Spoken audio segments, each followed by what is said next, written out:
มาผมมี3 อาวุธที่มีกระสุนแต่ผมยังไม่ได้ใส่กระสุนครั้งแรกเคยออกเหตุผล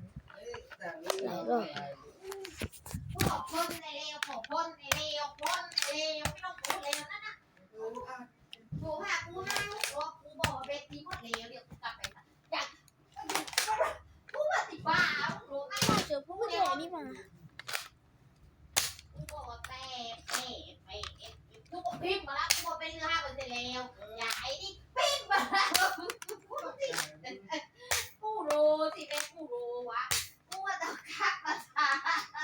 กูบ้า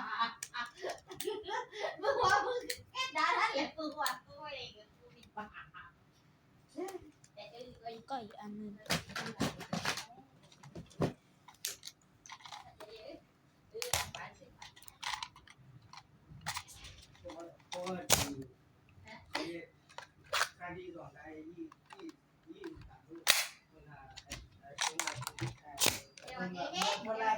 53แล้วก็ค่า22ลูกน้องไปใส่เอามาจาก